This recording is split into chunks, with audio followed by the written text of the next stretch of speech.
Hello बच्चों, कैसे हो आप सभी लोग। आई होप आप सभी लोग बढ़िया होंगे, स्वस्थ होंगे और खूब पढ़ाई कर रहे होंगे। तो जैसा कि आपको पता है, हम 2025 का क्वेश्चन पेपर सॉल्व कर रहे हैं। तो आज का जो हमारा क्वेश्चन है, सिद्ध कीजिए कि sine theta minus cos theta plus one बट्टे sine theta plus cos theta minus one is equal to one minus one upon sec theta minus tan theta. ठीक हो गया। तो हम इसको सॉल्व करते हैं। हम क्या करेंगे, पहले LHS ले लेंगे। ठीक हो गया। और LHS के हम हर में भी और अंश में भी क्या करेंगे, कॉस थीटा से हम क्या कर देंगे, भाग दे देंगे। ठीक हो गया। हर और अंश में कॉस थीटा से भाग देने पर तो देंगे sine theta upon cos theta minus cos theta upon cos theta plus one upon cos theta. ठीक हो गया। बट्टे sine theta plus cos theta plus cos theta बट्टे cos theta minus one upon cos theta. ठीक हो गया बच्चों। अब हम क्या करेंगे, इनको तोड़ लेते हैं। Sine theta upon cos theta क्या होता है, टेन थीटा। और cos theta upon cos theta one upon cos theta कितना हो गया, सेक थीटा। बट्टे में ऐसी tan theta plus one minus sec theta. ठीक हो गया। अब हम क्या करेंगे बच्चों, इसको थोड़ा वो कर लेते हैं, अरेंज कर लेते हैं। तो हम यहाँ पे इसको अरेंज करेंगे। Tan theta minus sec theta, tan theta plus sec theta minus one बट्टे tan theta minus sec theta plus one. ठीक हो गया। अब हम क्या करेंगे, इसके अंश में भी और हर में भी tan theta minus sec theta बट्टे tan theta minus sec theta से गुणा कर देंगे। ठीक हो गया। अब हम क्या करेंगे, गुणा कर लेते हैं। देखो, पहले tan theta minus sec theta की गुणा इससे करेंगे, फिर माइनस से करेंगे। तो ये क्या हो जाएगा, tan theta plus sec theta एक ब्रैकेट में, दूसरे ब्रैकेट में हो जाएगा हमारे पास tan theta minus sec theta और हो जाएगा minus one tan theta minus sec theta. ठीक हो गया। बट्टे में हम क्या करेंगे, इसको tan theta minus sec theta plus one और tan theta minus sec theta, इसको बट्टे में हम ऐसे लिख सकते हैं।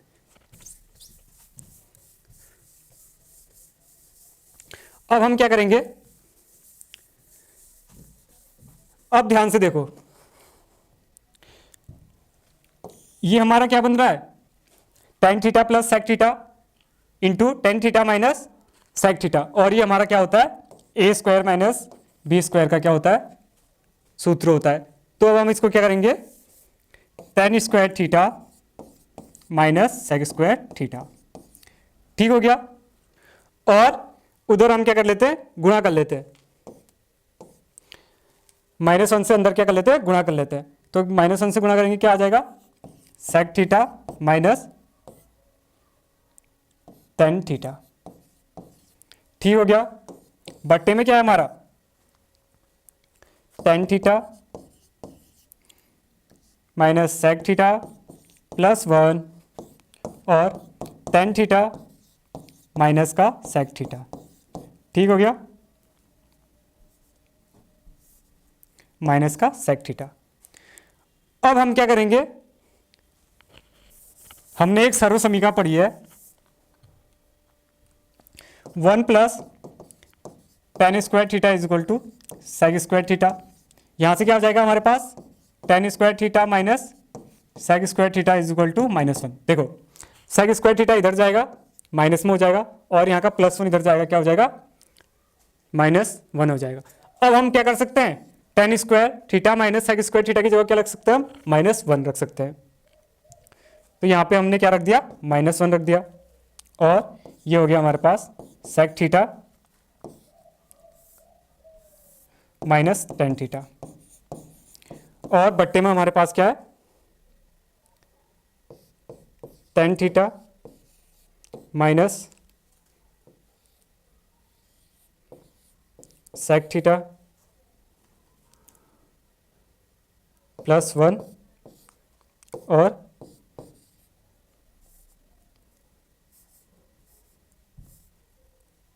Ten theta minus sec theta.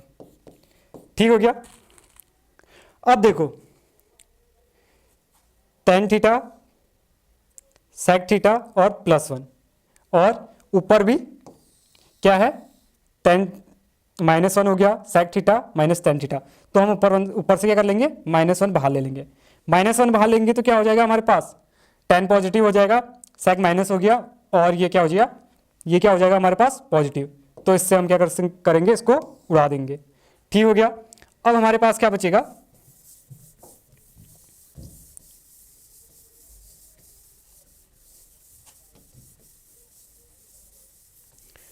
ऊपर बचेगा हमारे पास -1, नीचे बचेगा हमारे पास tan theta minus sec theta. अब माइनस से दोबारा हम गुना करेंगे तो क्या हो जाएगा, 1/10 माइनस में हो जाएगा, सेक पॉजिटिव में हो जाएगा, sec theta minus tan theta. ठीक हो गया। और ये क्या हो गया हमारे पास, RHS 1/सेक theta minus tan theta. I hope आपको ये क्वेश्चन समझ में आया होगा। अगर आपको कोई भी डाउट रहता है तो आप कमेंट सेक्शन में जाके अपना डाउट पूछ सकते हैं। ठीक हो गया। आज का हमारा अगला क्वेश्चन है, भुजा 7 सेंटीमीटर वाले एक घनाकार ब्लॉक के ऊपर एक क्या कर रखा है, अर्धगोला रखा हुआ है। अब हमसे ये क्या पूछ रहा है, अर्धगोला का अधिकतम व्यास क्या हो सकता है, और जो इस प्रकार से ठोस बनेगा उसका क्या करना है, हमें पृष्ठीय क्षेत्रफल ज्ञात करना है। तो बच्चों आपको ध्यान देना है एग्जाम में कि पेपर हमसे क्या पूछ रहा है, यानी क्वेश्चन हमसे क्या पूछ रहा है। तो हमें ध्यान से पहले क्वेश्चन पूछना है, उसके बाद पहले हमें ध्यान से क्वेश्चन देखना है, उसके बाद हमें देखना है कि वो हमसे क्या पूछ रहा है। तो 7 सेंटीमीटर की एक भुजा दे रखी है, तो हम लिख लेते हैं दिया है। क्या कर लेते हैं, लिख लेते हैं दिया है घनाकार जो ब्लॉक है उसकी भुजा, घनाकार ब्लॉक की भुजा। ठीक हो गया बच्चों। कितना दे रखा है हमें, 7 सेंटीमीटर। अब देखो एक हमारे पास घनाकार बॉक्स है, उसके ऊपर क्या रखा है, एक अर्धगोला रखा है। ठीक हो गया। एक काम करते हैं हम, अर्धगोला को, एक अर्धगोला रखा है। ठीक हो गया। अब देखो अर्धगोला की अधिकतम व्यास क्या हो सकती है, जितनी हमारी क्या है, घनाकार भुजा की, जो घनाकार ब्लॉक है उसकी भुजा है। तो अर्धगोला का अधिकतम व्यास, अर्धगोले का अधिकतम व्यास,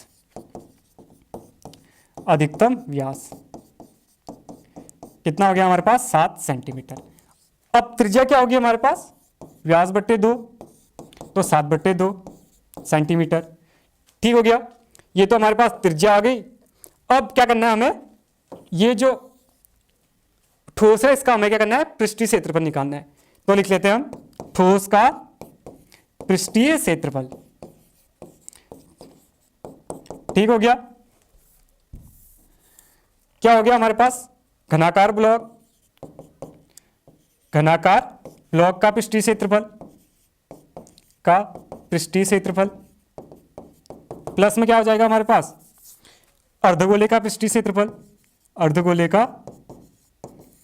क्षेत्रफल। अब ध्यान से देखो, घनाकार ब्लॉक के ऊपर अर्धगोला रखा है और ये जो हिस्सा है ये हमारा छूट रहा है, तो इसको क्या कर देंगे, माइनस करेंगे। माइनस क्या होगा, अर्धगोले से घिरा वृत्त का क्षेत्रफल। ठीक हो गया बच्चों। अब हमें पता है घन का पृष्ठीय क्षेत्रफल क्या होता है 6a² और अर्धगोले का क्या होता है 2πr²। और उसमें से हम क्या कर देंगे, वृत्त का माइनस कर देंगे। वृत्त का होता है हमारे पास πr²। अब कितना बचा हमारे पास 6a² प्लस πr²। ठीक हो गया। अब हम क्या करेंगे, इसमें मान रख लेते हैं। कितना बचा हमारे पास 6a² प्लस πr²। क्या हो गया है, ठोस का क्षेत्रफल। यहां पे a क्या है, घनाकार, जो भी घनाकार ब्लॉक है उसकी भुजा है, r त्रिज्या हो गई। ठीक हो गया। 6 गुणा a 7 इंटू 7 प्लस पाई का मान कितना होता है 22/7 इंटू त्रिज्या हमारे पास 7/2 इंटू 7/2। 200 इसको उड़ाएंगे हम 11 बार। ठीक हो गया। 11 सत्ता 49 इंटू 6 प्लस 49 7 से इसको उड़ाएंगे तो कितना बचेगा हमारे पास यहाँ 7/2। सॉरी, इधर क्या बचेगा हमारे पास 11 सत्ते 77/2। अब हम क्या करेंगे, इसको आगे सॉल्व करेंगे और जो भी इसका आंसर आएगा वो ठोस का पृष्ठीय क्षेत्रफल होगा। हमारा अगला क्वेश्चन है, एक बस 480 किलोमीटर की दूरी समान चाल से तय करती है। यदि इसकी चाल 8 किलोमीटर प्रति घंटा कम होती है तो वह उसी दूरी को तय करने में 3 घंटे अधिक लेती है। तो बस की चाल ज्ञात कीजिए। ठीक हो गया बच्चों। अब देखो हम क्या कर लेते हैं, मान लेते हैं पहले। माना बस की चाल बराबर x किलोमीटर पर आवर। ठीक हो गया। अब हमें क्या दे रखा है, दिया है कुल दूरी। कुल दूरी बराबर कितना दे रखा है हमें 480 किलोमीटर। तो 480 किलोमीटर हमारी क्या होगी कुल दूरी। अब देखो चाल बराबर क्या होता है हमारे पास, चाल बराबर दूरी बट्टा समय। और यहां से समय क्या आ जाएगा, समय बराबर दूरी बट्टे चाल। ठीक हो गया। तो अब देखो x किलोमीटर, देखो 480 किलोमीटर तय करने में लगा समय, तय करने में लगा समय। ठीक हो गया बच्चों। इसको हम t1 मान लेते हैं। t1 इक्वल टू हो जाएगा हमारा दूरी। दूरी कितनी है हमारे पास 480 किलोमीटर और चाल हो गई हमारे पास x किलोमीटर पर आवर। या इसको हम लिख सकते हैं 480/x। ठीक हो गया बच्चों। अब देखो अब क्वेश्चन क्या बोल रहा है, यदि इसकी चाल 8 किलोमीटर कम होती है तो उसी दूरी को तय करने में वो 3 घंटे अधिक लेती है। तो अब इसकी नई चाल क्या हो जाएगी, नई चाल कितनी हो जाएगी 8 किलोमीटर कम हो जाएगी। यानी पहली जो चाल थी उसमें से 8 किलोमीटर पर आवर कम हो जाएगी। तो नई चाल ये हो जाएगी।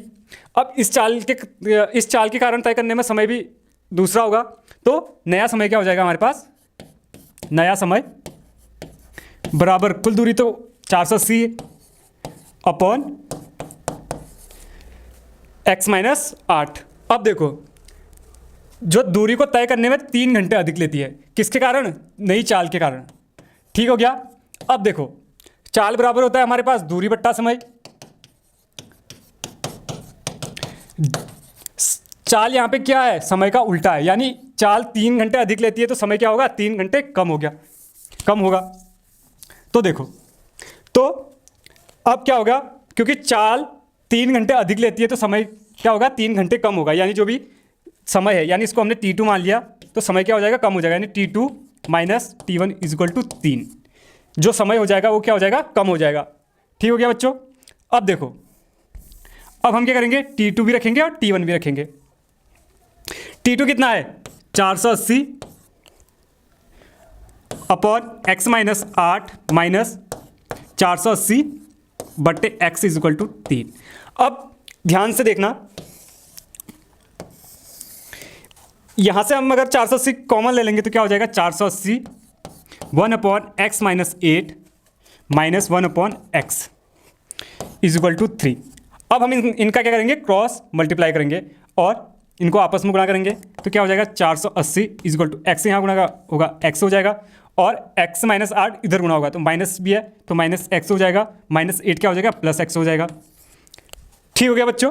बट्टे में क्या हो जाएगा हमारे पास, x पहले x से गुणा होगा तो x क्या होगा, x स्क्वायर हो जाएगा, x फिर 8 से गुणा होगा तो कितना हो जाएगा, 8x हो जाएगा, बराबर में 3 हो गया। अब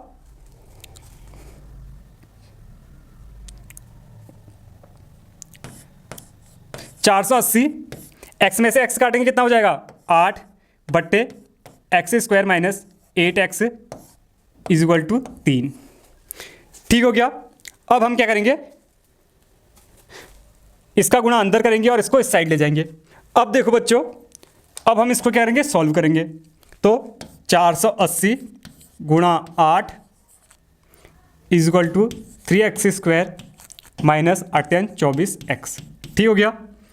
और इसको हम गुणा करेंगे तो कितना आ जाएगा हमारे पास, 8 8 64 6 8 8 चौको 32 32 और 6 कितना हो जाएगा, 38 is equal to 3x square minus 24x। अब हम क्या करेंगे, इसमें 3 से भागा दे देंगे तो कितना हो जाएगा, 3 एक कम 3 3 दूना 6 2 8 24 1280 is equal to x square minus 8 24। ठीक हो गया। अब हम इसको अरेंज कर लेते हैं, x square minus 8x minus 1280 is equal to 0। ठीक हो गया। अब देखो, अब ये आ गई हमारे पास द्विघात समीकरण। अब हमें इसे क्या करना है, सॉल्व करना है। तो अब मैंने बोला था आपको c के ऐसे टुकड़े जिन्हें घटा के b का मान आ जाए। b क्या है यहाँ पे 8, तो यहाँ पे 40 गुणा 32 करेंगे तो कितना आएगा हमारे पास, 1280 आएगा। और इन 40 में से 32 घटाएंगे कितना आएगा हमारे पास, 8 आ जाएगा। ठीक हो गया। तो हम क्या करेंगे, x square minus 40x minus 32x minus 1280 is equal to 0। ठीक हो गया। X square minus 40x plus 32x minus 1280 is equal to 0। अब हम क्या करेंगे, कॉमन ले लेंगे।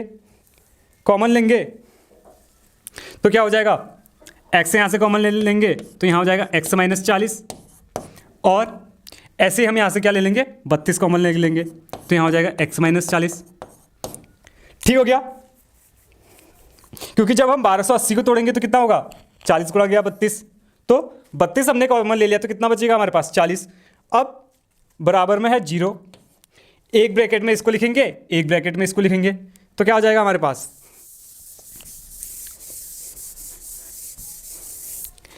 x माइनस 40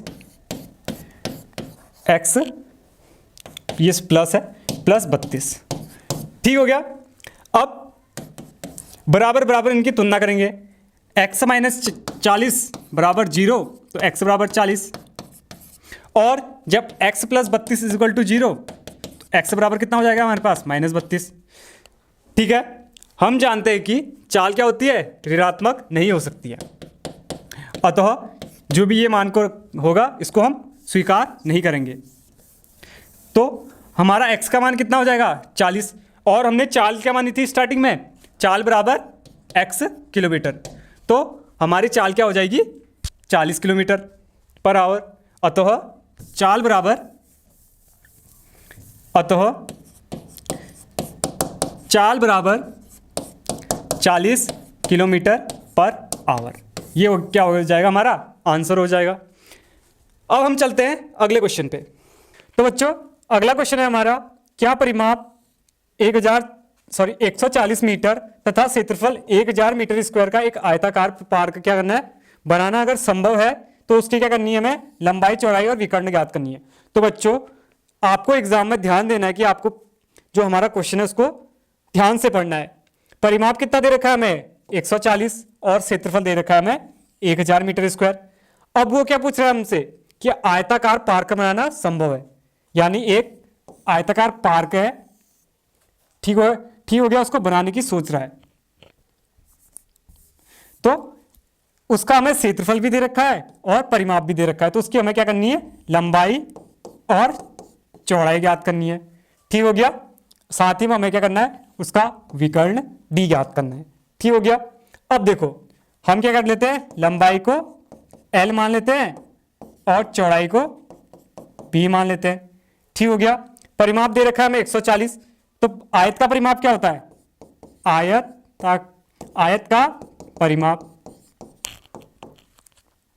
क्या हो जाएगा हमारा, आयत का परिमाप 2 लंबाई धन चौड़ाई इज इक्वल टू, परिमाप कितना दे रखा है हमें 140, तो 2L plus 2B is equal to 140। 2 से भाग देंगे, L plus B is equal to 70। तो ये क्या आ गई हमारी पहली इक्वेशन। पहली इक्वेशन क्या आ गई हमारे पास, हम लिख लेते हैं L plus B is equal to 70, ये पहली इक्वेशन आ गई। ठीक हो गया। अब हमें क्या दे रखा है, क्षेत्रफल दे रखा है। तो आयत का क्षेत्रफल क्या होता है, लंबाई गुणा चौड़ाई। ठीक हो गया। लंबाई L मान रखी है और चौड़ाई हमने B मान रखी है, और हमें क्षेत्रफल कितना दे रखा है 1000। ठीक हो गया। अब ध्यान से देखो, हम जो समीकरण 1 है यहां से हम लंबाई ज्ञात कर लेते हैं। लंबाई ज्ञात करेंगे तो क्या हो जाएगा, L बराबर 70 माइनस B। B इस साइड जाएगा, क्या हो जाएगा, माइनस हो जाएगा। अब हम क्या करेंगे, जो हमारी लंबाई है उसकी जगह हम क्या रखेंगे 70 माइनस 20, तो क्या हो जाएगा 1000 इज इक्वल टू 70 माइनस 20 गुणा का B। ठीक हो गया। क्या हो जाएगा 1000 is equal to 70B minus का B स्क्वायर, B से B गुणा करेंगे B स्क्वायर। अब हम इसको इस साइड ले लेंगे, तो क्या हो जाएगा B स्क्वायर माइनस का 70B plus 1000 is equal to 0। हमारे पास क्या आ गया, हमारे पास एक द्विघात समीकरण आ गई। ठीक हो गया। अब हम क्या करेंगे, इस द्विघात समीकरण को हल करेंगे। द्विघात समीकरण क्या हो गया हमारे पास, B square minus 70B 70B plus 1000 is equal to 0। ठीक हो गया। अब हम इसको सॉल्व करेंगे। देखो मैंने आपको क्या बोला था कि C को तोड़ के B निकालना है, और यहाँ के C के आगे चिन्ह क्या है हमारे पास प्लस, यानी C को तोड़ के B निकालना है, वो भी कैसे, जोड़ के। अब देखो 50 गुणा 20 कितना होता है, 1000 होता है, और 50 में हम 20 जोड़ेंगे कितना हो जाएगा हमारे पास, 70 हो जाएगा। तो हम 70 की जगह क्या लिख सकते हैं हम, B square minus 50B plus 20B plus 1000 is equal to 0। ठीक हो गया बच्चों। अब देखो B square minus 50B minus 20B plus 1000 is equal to 0। देखो अब हम यहां से B कॉमन लेंगे तो कितना बचेगा, B माइनस 50, और यहां से माइनस 20 कॉमन ले लेते हैं। देखो 1000 को तोड़ेंगे कितना आएगा, 50 गुणा 20, और माइनस हमने कॉमन लिया है माइनस 20। ठीक हो गया। तो कितना बचेगा हमारे पास, 20 माइनस 50। ठीक हो गया। आपको एग्जाम में ध्यान देना है कि चिन्हों की हमें क्या करनी है, चिन्हों को ध्यान देना है। ठीक हो गया। अब देखो B माइनस 50 और B माइनस एक ब्रैकेट में है, तो हम क्या कर लेंगे B माइनस 50, और दूसरे ब्रैकेट में हमारे पास B माइनस 20, और इसके बराबर में है 0। ठीक हो गया। अब हम क्या करेंगे, दोनों मानों को बराबर 0 करेंगे। तो देखो कर लेते हैं, B minus 50 is equal to 0, B का मान आ जाएगा 50, और B minus 20 is equal to 0, तो यहाँ से B का मान आ जाएगा 20। अब देखो B बराबर 50 रखेंगे, तो B बराबर 50 रखेंगे तो क्या आएगा, लंबाई कितनी आ जाएगी हमारे पास, 20 आ जाएगी, क्योंकि 20 और 50 कितना होता है, 70 होता है। और B बराबर अगर हम 20 रखेंगे तो लंबाई कितनी आ जाएगी हमारे पास? 50 आ जाएगी। ध्यान से देखो, ध्यान से देखो, अब मैं क्या कहना चाहता हूं। देखो, अब हमारे पास दो लंबाई हो रही है। लंबाई कितनी हो रही है? दो हो रही है। एक तो हो रही है हमारे पास 20 मीटर और एक हो रही है हमारे पास 50 मीटर। ऐसे हमारे पास चौड़ाई भी दो हो रही है, एक 50 मीटर हो रही है और एक 20 मीटर हो रही है। यानी जब हमारी लंबाई 20 मीटर होगी तो उसकी चौड़ाई कितनी होगी हमारे पास? 50 मीटर।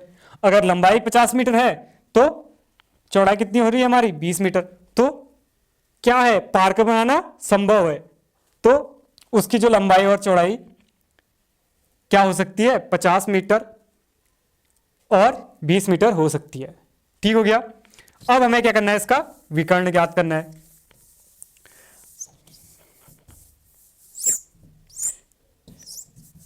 आयत के विकर्ण का सूत्र क्या होता है? डी बराबर √L² प्लस B²। देखो, ये लंबाई हो गई, ये चौड़ाई होगी। आयत 90 डिग्री का कोण बनाता है, ये विकर्ण हो गया। पाइथागोरस प्रमेय लगाएंगे तो आयत का विकर्ण आ जाएगा। देखो, डी बराबर हम देख लेते हैं 20 का स्क्वायर प्लस 50 का स्क्वायर। अभी हम 20 रख रहे हैं, लंबाई 20 चौड़ाई 20, तो डी बराबर √400 प्लस 50 का 25 और 0 की जगह 2 जीरो, तो कितना आ जाएगा? √2900। ठीक हो गया। अब देखो, 2900 को हम क्या तोड़ सकते हैं? √29 गुणा 100 लिख सकते हैं, लिख सकते हैं। 100 किसका वर्गमूल? √100 का मान कितना होता है?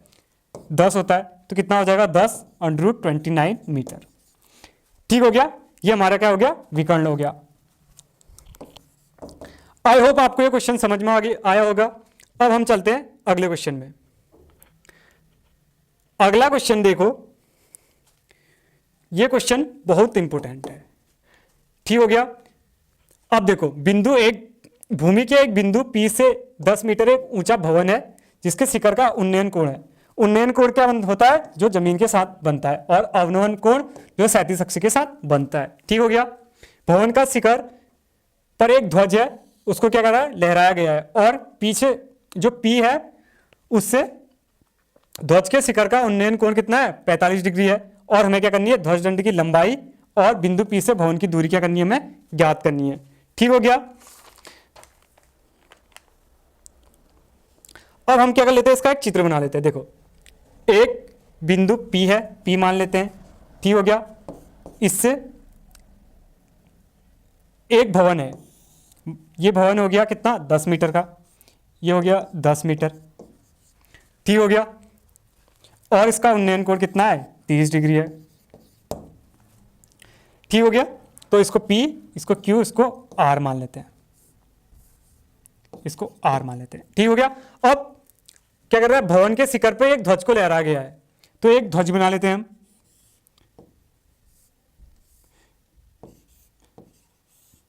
एक ध्वज बना लेते हैं R, और ये हो जाएगा हमारा S। ठीक हो गया। और जो ध्वज का शिखर है उससे उन्नयन कोण कितना है? 45 डिग्री है। यानी ये एंगल कितना हो जाएगा हमारा? पूरा 45 डिग्री। ठीक हो गया।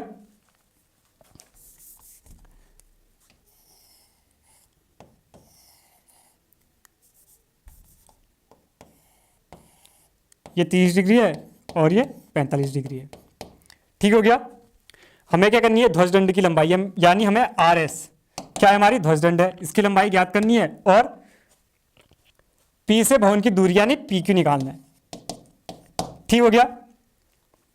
अब देखो, हम त्रिभुज देखेंगे PQR में। त्रिभुज S में, पहले S में देख लेते हैं। ठीक हो गया। PQS में। ठीक हो गया। देखो, हमें पता है tan थीटा बराबर लंब बट्टे आधार। तो बच्चों, अधिकांश जो ये उन्नयन और अवनमन से जो भी क्वेश्चन आते हैं उसमें हम अधिकांश जो लेते हैं वो tan थीटा लेते हैं। ठीक हो गया। ये मैं आपको बता रहा हूं। अब देखो, यहां पे लंबाई कितनी, लंब क्या है हमारे पास? SQ है। और कितना दे रखा है? 10 मीटर। और आधार है हमारे पास PQ। ठीक हो गया। अब देखो थीटा कितना दे रखा है हमें पी क्यू एस में, पी क्यू एस में 30 डिग्री दे रखा है, तो टेन क्या कर लेंगे हम, 10 30 डिग्री कर लेंगे इज इक्वल टू 100 मीटर बट्टे पी क्यू। ठीक हो गया।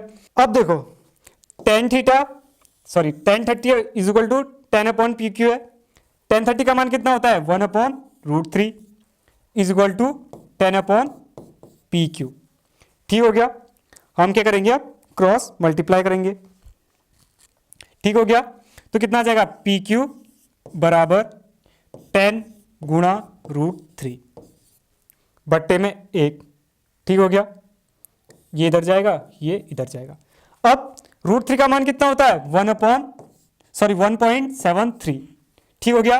तो पी क्यू बराबर 10 इंटू 1.73 और कितना हो जाएगा हमारे पास 17.3 मीटर। ये क्या होगी हमारे पास पी क्यू होगी, यानी जो पी से भवन की दूरी कितनी होगी हमारे पास 17.3 मीटर। ठीक हो गया। अब हम देख लेते हैं त्रिभुज पी क्यू आर में। ठीक हो गया। अब देखो त्रिभुज पी क्यू आर में हमारे लंब क्या हो गया पूरा क्यू और आर है। अब क्या करेंगे हम ध्वजदंड की जो भी लंबाई है या ध्वजदंड की जो ऊंचाई है उसको कितना मान लेते हैं h। तो हमारे पास Q R is equal to कितना हो जाएगा 10 प्लस h। ठीक हो गया। अब देखो tan theta is equal to लंब बट्टे आधार। टेन थीटा कितना होता है 10, एंगल दे रखा है हमें 45 तो 45 डिग्री इज इक्वल टू लंब निकाल दिया हमने क्यू आर 10 प्लस एच बट्टे में आधार अभी निकाला है हमने 17.3। ठीक हो गया। अब 1045 कितना होता है 1 होता है, तो 1 is equal to 10 plus H बट्टे 17.3 गुणा क्रॉस मल्टीप्लाई कर लेते हैं 17.3 is equal to 10 plus H. 10 इधर डाल देते हैं तो h बराबर 17 minus 3 minus 10 is equal to कितना आ जाएगा हमारे पास 7.3 मीटर। अब ये क्या होगी हमारे पास ध्वजदंड की ऊंचाई हो जाएगी। अतः लास्ट में हम लिख लेते हैं अतः ध्वजदंड की ऊंचाई कितनी है 7.3 मीटर और जो P से भवन P बिंदु से भवन की जो दूरी है वो कितनी है 17.3 मीटर है। ठीक हो गया बच्चों। अगले क्वेश्चन में चलते हैं। अगला क्वेश्चन है दी गई आकृति में एक वृत्त के परिगत एक चतुर्भुज ABCD क्या कर रखा है खींचा गया है। सिद्ध क्या करना है हमें AB plus CD is equal to AD plus BC। अब ध्यान से देखो ये हमारा क्या है चित्र है।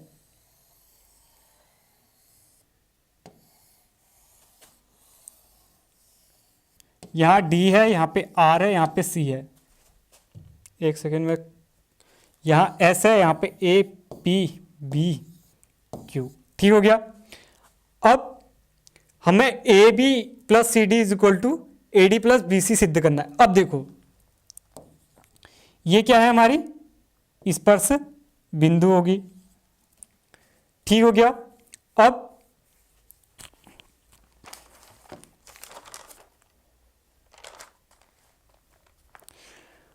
देखो S पे भी हमारे पास स्पर्श बिंदु है, P पे भी स्पर्श बिंदु है, R पे भी स्पर्श बिंदु है और Q पे भी स्पर्श बिंदु है। ठीक हो गया। और हमें पता है कि जो बाह्य बिंदु यानी A से जो स्पर्श रेखा खींचेंगे वो क्या होंगे बराबर होंगे, यानी क्या हो जाएगा हमारे पास AP बराबर AS।